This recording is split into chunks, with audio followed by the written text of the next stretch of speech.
Alô, galera do oitavo ano A e oitavo ano B da Escola Chico Pereira.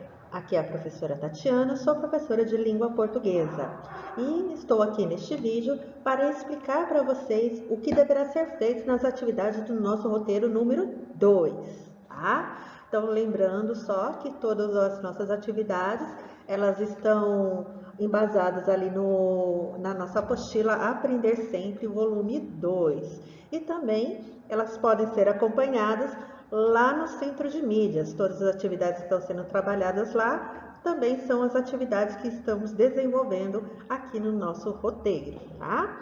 Então, bora lá para entender aquilo que nós temos que desenvolver neste roteiro.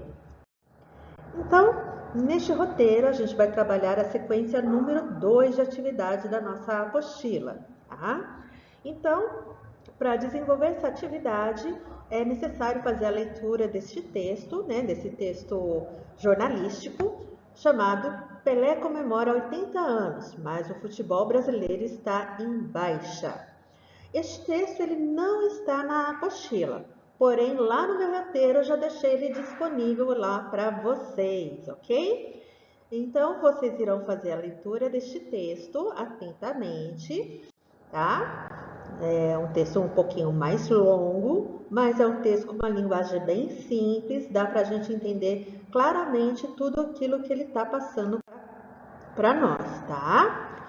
E após fazer a leiturinha dele, eu falei que o texto era longo, né?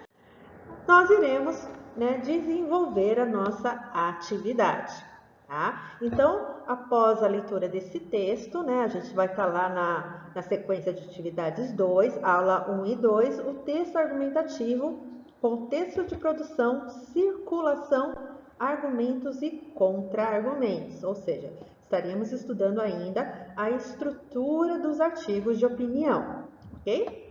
Então, na nossa primeira questão, qual é a ideia principal ou tese defendido pelo autor do texto? Então, o que eu tenho que fazer nessa pergunta? Dizer aqui qual é o assunto que está sendo tratado pelo nosso autor do texto, ok? Então, eu vou fazer a leiturinha atenta, principalmente observando ali os primeiros parágrafos, para poder identificar qual é o assunto que está sendo abordado ali no texto. Aqui na questão B, que aspecto da tese é desenvolvida no corpo do texto argumentativo? Ou seja, ele é a favor ou contra o quê? O que é que ele está falando ali? O que ele está argumentando? Sobre o que ele está falando ali no texto? O que ele quer que chamar a nossa atenção durante o texto todo, ok? E na nossa próxima questão, você considera o título do texto adequado? Por quê? Então, nessa questão aqui, ela é bem pessoal. Você gostou do título? Sim. Se sim, por que você gostou? Se você não gostou do título, por que você não gostou do título? Então, bem simples responder essa questão. Lembre-se, tem que justificar. O porquê sim e o porquê não são respostas. Eu tenho que saber o exato porquê de gostar ou de não gostar. Então, pessoal, continuando aqui a nossa análise do texto proposto, então, temos ali a questão D. O texto dissertativo argumentativo apresenta em sua estrutura composicional 3 partes: introdução, desenvolvimento e conclusão. Identifique os parágrafos que constituem essas partes. Então, você vai fazer o seguinte: introdução é o parágrafo tal, tal e tal. Aí você vai colocar quais são os parágrafos que fazem parte da introdução. Depois, desenvolvimento.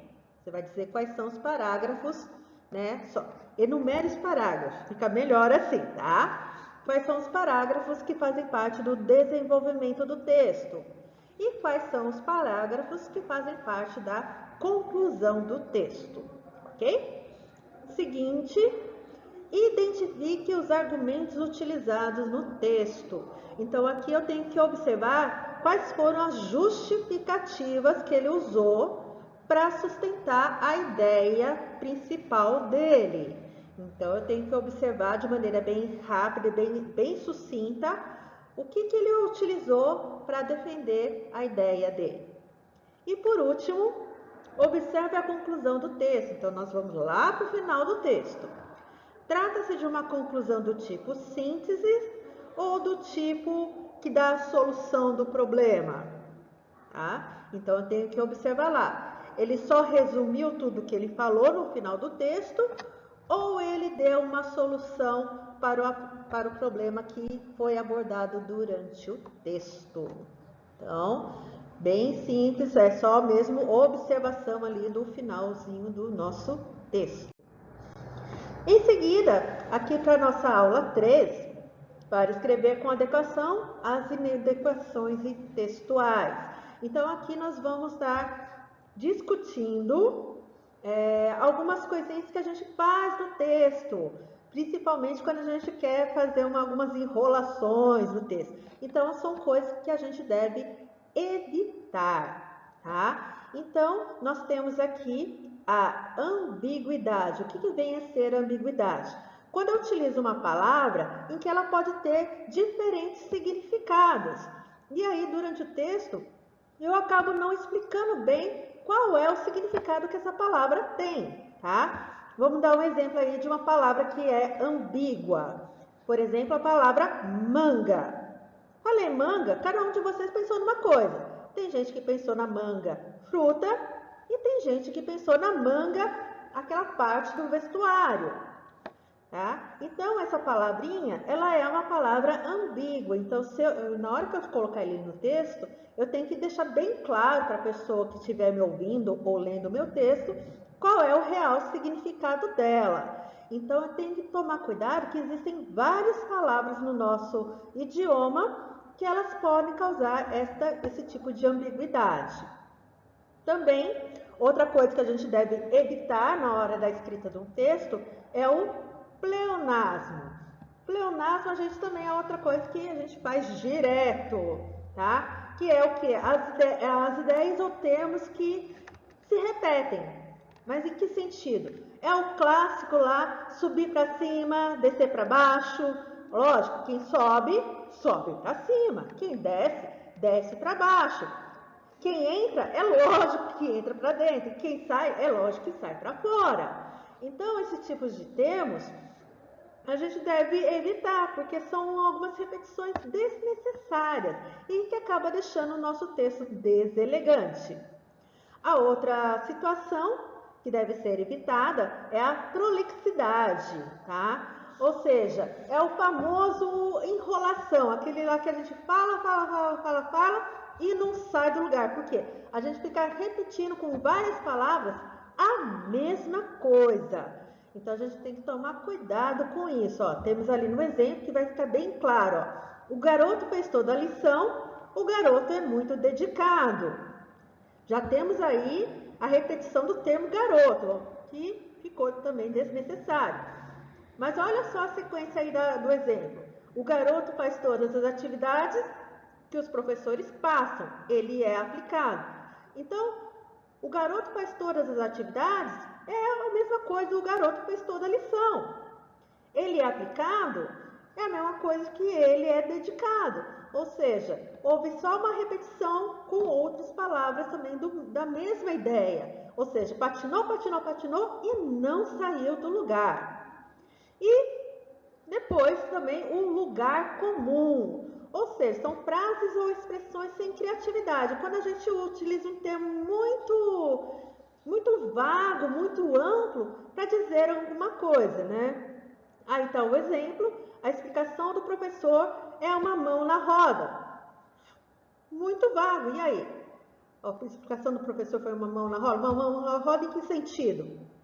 Tá? Então, ele poderia ter falado, ele explicou muito bem a função da célula. Explicou muito bem como é que acontece o processo da chuva. Aí sim, eu estou sendo mais específico, eu não estou sendo muito abrangente, ok? Então, os exercícios a seguir vai analisar exatamente esse tipo de frases que a gente tem que observar e tentar evitar, tá? Então, nós vamos ter aqui no exercício número 1, as inadequações textuais. Indica o tipo de defeito que ocorre em cada um dos seguintes enunciados. Então, aqui eu vou ter algumas frases e aí vocês vão ter que identificar qual é o tipo de inadequações que aconteceu dentro dessas frases.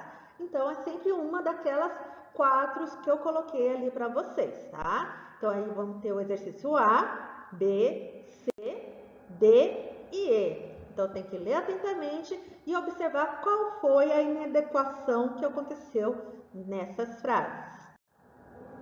E aí, nós vamos lá para a aula 4, a carta do leitor, para quem é e o que escrever. Então, lembrando, a gente já trabalhou carta, estruturas de carta, então a gente já tem uma noçãozinha de como se escrever uma carta. Só que diferente da carta que nós trabalhamos a carta pessoal. Aqui nós temos a carta do leitor. Apesar de ter a mesma estrutura, ela tem alguns focos diferentes, tá?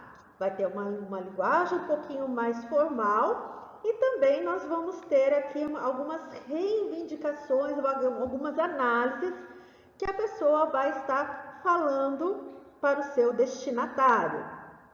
Então, após a leitura dessa carta, que ela já está aí na apostilinha, aí vamos responder as questões.